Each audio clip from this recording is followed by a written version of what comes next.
కేంద్ర హోంమంత్రి అమిత్ షా మాట్లాడుతున్నారు. ఇప్పుడు లైవ్ చూద్దాం.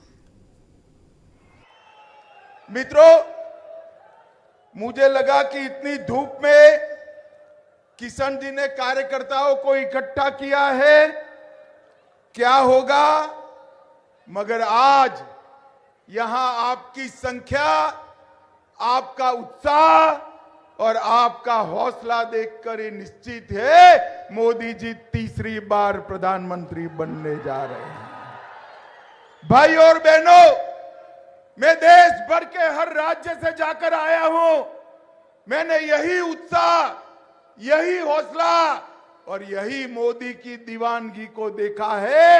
मैं जहां गया मोदी मोदी के नारों से स्वागत होता है। भाई और बहनों, पूरा देश तय कर बैठा है कि अगली बार 400 पार, अगली बार। मगर मैं आज तेलंगाना आया हूं। तेलंगाना की जनता को दो हाथ जोड़कर विनती करने के लिए और तेलंगाना के कार्यकर्ताओं का आह्वान करने के लिए 400 पार होने वाला है। उसमें तेलंगाना का 12 से ज्यादा कमल आना चाहिए। 12 से ज्यादा सीटें तेलंगाना में भारतीय जनता पार्टी की हो और तेलंगाना को 75 साल के बाद ये निजाम की परछाई से दूर करने का काम तेलंगाना की सरकार। आज मैं तेलंगाना की जनता को कहने आया हूं, यहां 4 पार्टियां मैदान में है। एक कांग्रेस पार्टी, दूसरी टीआरएस, तीसरी मजलिस और चौथी भारतीय जनता पार्टी।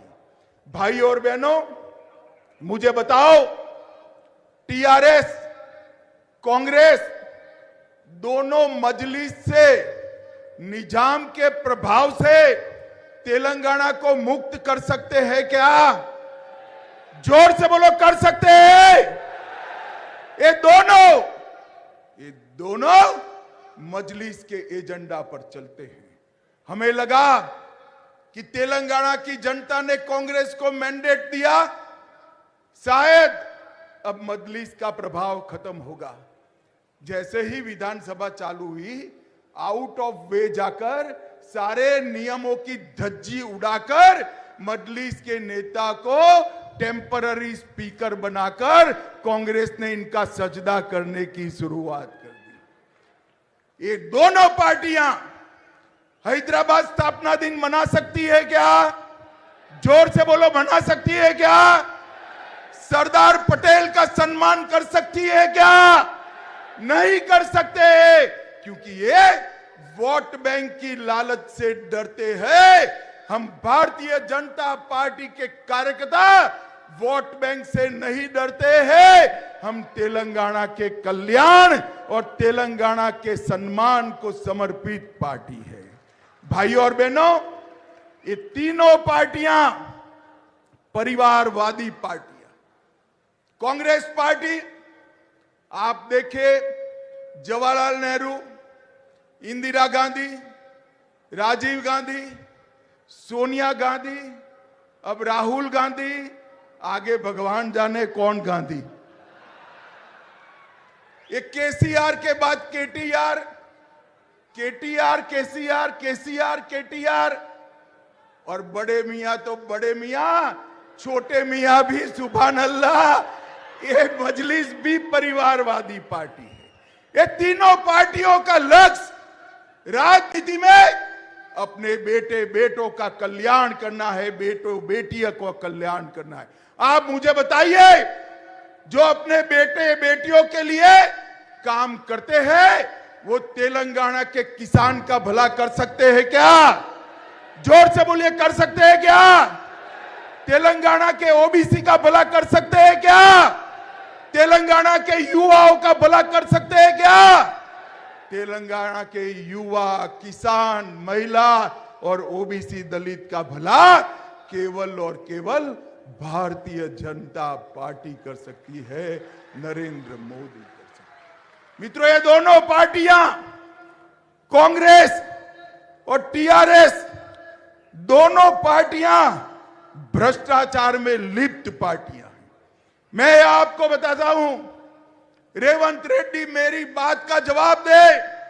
अगर साहस है तो कल प्रेस कॉन्फ्रेंस कर कहे कि अमित भाई ने जो कहा वो गलत है। एक कांग्रेस पार्टी ने कोल ब्लॉक का घोटाला किया, कॉमनवेल्थ का घोटाला किया, 2G का घोटाला किया, शारदा चिट फंड का घोटाला किया, एयरसेल मैक्सेल का घोटाला किया, अंतरिक्ष देवास का घोटाला किया, लैंड फॉर जॉब में घोटाला किया, पंचकुला में जमीन का घोटाला किया, जम्मू कश्मीर क्रिकेट एसोसिएशन का घोटाला किया, एम्ब्रेयर में डील कर घोटाला किया, एयरक्राफ्ट में घोटाला किया, ऑगस्टा वेस्टलैंड हेलीकॉप्टर घोटाला किया, बोफोर्स का घोटाला।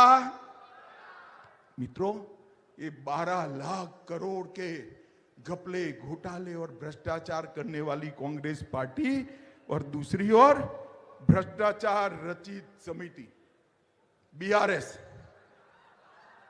मियापुर जमीन का घोटाला 4000 करोड़, आउटर रिंग रोड घोटाला किया, कालेश्वर परियोजना घोटाला 40,000 करोड़ का किया, कविता के नाम पर शराब घोटाला किया,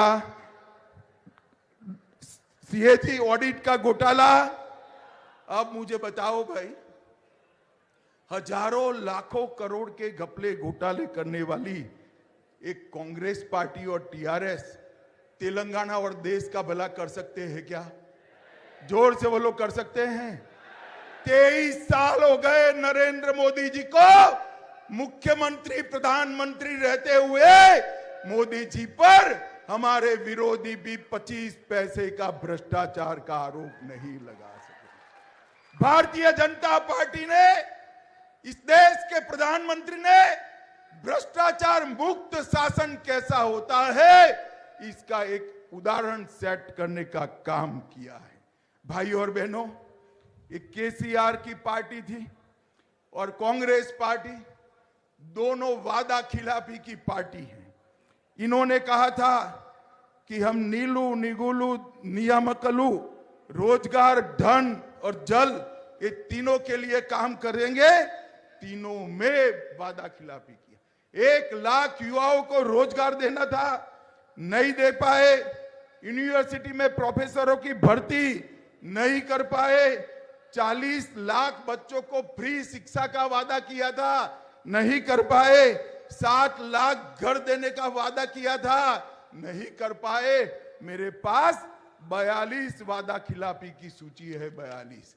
और दूसरी ओर कांग्रेस पार्टी, मैं आपको कहना चाहता हूं मित्रों, कांग्रेस पार्टी ने भी इस देश के गरीबों को गरीबी मुक्त करने का वादा 4 पीढ़ी पहले इंदिरा गांधी ने किया था, मगर गरीबी तो मुक्त हो ही नहीं, गरीब और गरीब बनता गया।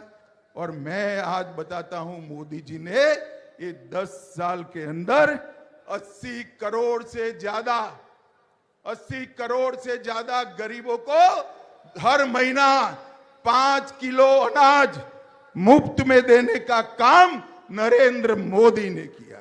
12 करोड़ से ज्यादा टॉयलेट बनाने का काम नरेंद्र मोदी ने किया। 4 करोड़ गरीबों को घर देने का काम नरेंद्र मोदी ने किया। 10 करोड़ माताओं बहनों को उज्ज्वला गैस देने का काम नरेंद्र मोदी ने किया।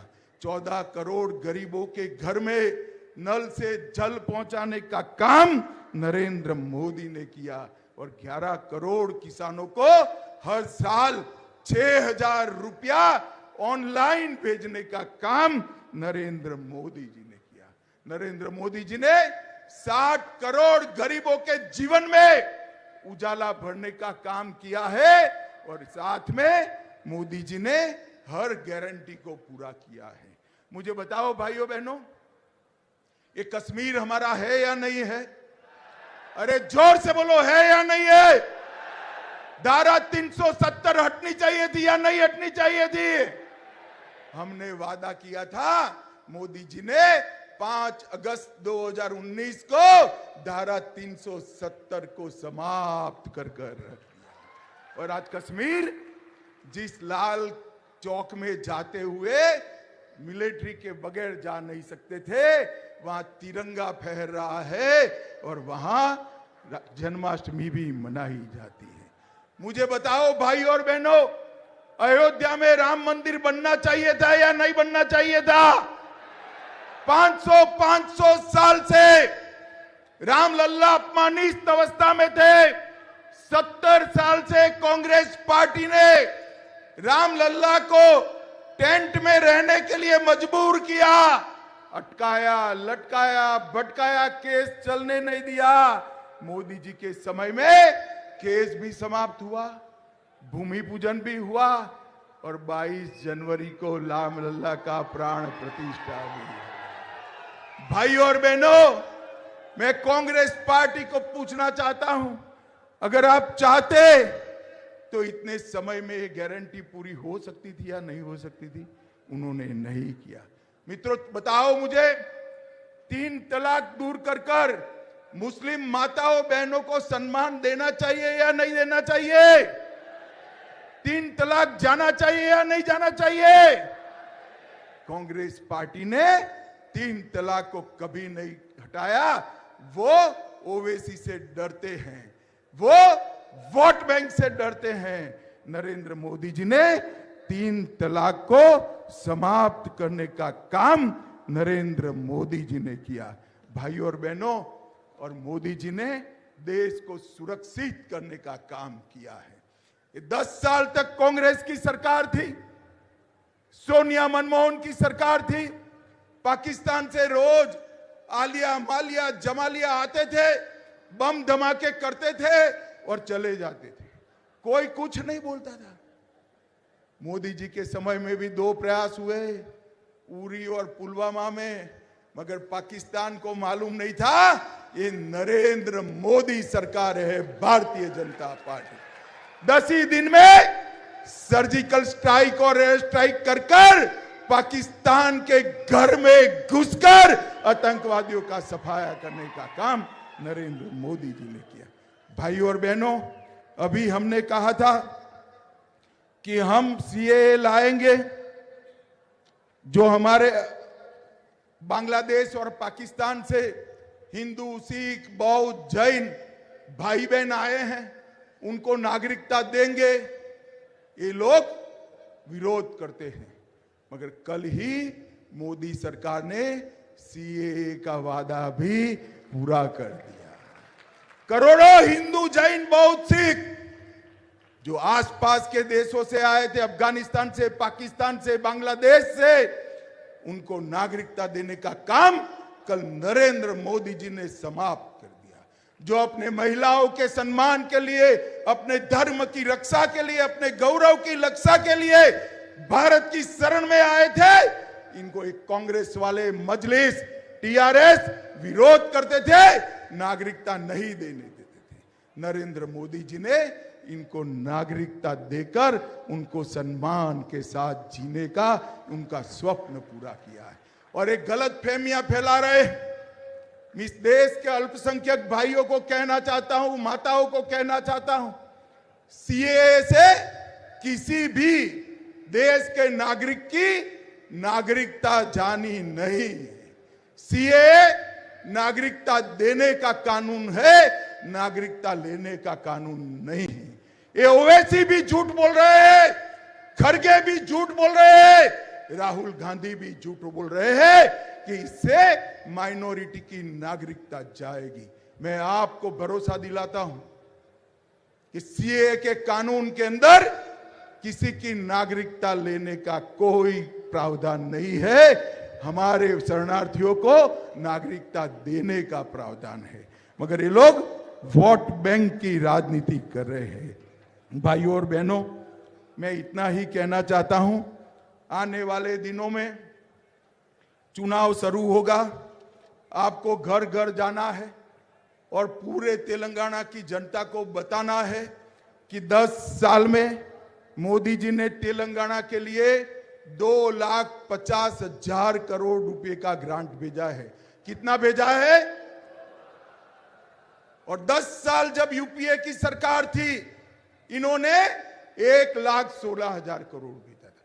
और इसके साथ साथ मोदी जी ने railway, metro, airport, highway, national highway, petroleum, university, central institute, इसके अलग से 5 लाख करोड़ से ज्यादा रुपया नरेंद्र मोदी जी ने भेजने का काम किया। ये लोग तेलंगाना का विकास नहीं कर सकते। तेलंगाना का विकास केवल और केवल भारतीय जनता पार्टी कर सकती है, नरेंद्र मोदी जी कर सकते हैं। मित्रों, जो इंडिया अलायंस है, ये पूरा गठबंधन है, घमड़िया गठबंधन, केवल और केवल परिवारवादियों का गठबंधन है। मैं फिर से देश की जनता को कहना चाहता हूं, सोनिया गांधी का एकमात्र लक्ष्य है राहुल गांधी को प्रधानमंत्री बनाना। केसीआर का लक्ष्य है केटीआर को मुख्यमंत्री बनाना। ममता दीदी का लक्ष्य है भतीजे को मुख्यमंत्री बनाना। शरद पवार का लक्ष्य है सुप्रिया सुळे को मुख्यमंत्री बनाना। ठाकरे जी का लक्ष्य है, उद्धव ठाकरे जी का, आदित्य ठाकरे को मुख्यमंत्री बनाना। लालू जी का लक्ष्य है अपने बेटे को मुख्यमंत्री बनाना। भाई मुझे बताओ, ये बेटे, बेटी, जमाई, दामाद, इसमें आपकी जगह है? कहीं पर है क्या? भारत के युवा की जगह है, भारत के किसान की जगह है, भारत की माताओं की जगह है, भारत के गरीब की जगह है। ये भारत के युवान, किसान, महिलाएं और गरीब के लिए कुछ नहीं कर सकते, वो अपने बेटे बेटियों के लिए राजनीति में है। भारत के गरीब, युवा, महिला और किसान के लिए केवल और केवल नरेंद्र मोदी जी समर्पित है। मित्रों, नरेंद्र मोदी जी ने पूरे देश को समृद्ध करने का काम किया है।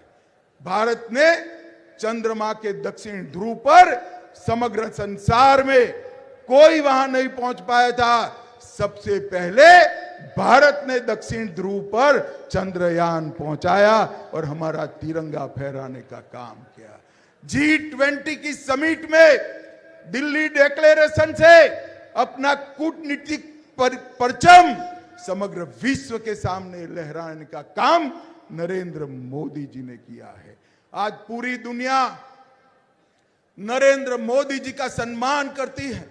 14 से ज्यादा देशों ने मोदी जी को अपना सबसे बड़ा नागरिक सम्मान अवार्ड, जैसे हमारे यहां भारत रत्न है, 14 देशों ने नरेंद्र मोदी जी ने दिया है। मोदी जी जहां भी जाते हैं लोग मोदी मोदी मोदी करते हैं।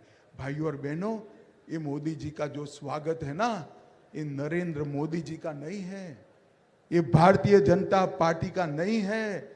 मोदी जी का ये स्वागत हमारी देश की 130 करोड़ की जनता का स्वागत है। यहां समग्र तेलंगाना राष्ट्र से बूथ अध्यक्ष आए हैं। मैं सभी को कहना चाहता हूं, जब तक विजय जुलूस न निकले किसी को आराम नहीं करना है। हर मतदाता का, हर लाभार्थी का और विशेषकर हर माता बहन का संपर्क कर कर कमल के निशान पर बटन दबाकर मोदी जी के हाथ मजबूत करने के लिए निकल पड़ना है। यहां बैठा हुआ हर कार्यकर्ता अपने आप को नरेंद्र मोदी समझकर तेलंगाना की जनता के सामने जाए, विनम्रता से आशीर्वाद मांगे और भारत को 2047 तक पूर्ण विकसित राष्ट्र बनाने के लिए नरेंद्र मोदी का समर्थन कराइए। मैं आपको कहता हूं, मोदी जी ने गारंटी दी है कि 15 अगस्त 2047 को हमारा देश भारत, जब देश की आजादी की शताब्दी मनाई जाएगी, भारत आत्मनिर्भर होगा, भारत पूर्ण विकसित होगा और भारत माता विश्व गुरु के स्थान पर विराजमान होगी। ऐसा भारत बनाने के लिए हम सब ने आगे बढ़ना है। मुझे बताओ, ये जो 1.5-2 महीना है चुनाव का, आप सभी लोग आज से ही कमल के प्रचार में मोदी जी को प्रधानमंत्री बनाने के लिए निकल पड़ेंगे क्या? अरे जोर से बोलो, निकल पड़ेंगे क्या? तेलंगाना में 12 का आंकड़ा पार करेंगे क्या? 400 पार कराएंगे क्या? मोदी जी को फिर से प्रधानमंत्री बनाएंगे क्या? तो मेरे साथ दोनों हाथ उठाइए, उठाइए दोनों हाथ। 12 सीटें जीतने की संकल्प की मुट्ठी बींचिए और विरोधियों के दिल दहल जाए ऐसे प्रचंड आवाज से बोलिए, भारत माता की, भारत माता की, वंदे वंदे, जय श्री राम, जय जय श्री राम। भारत माता की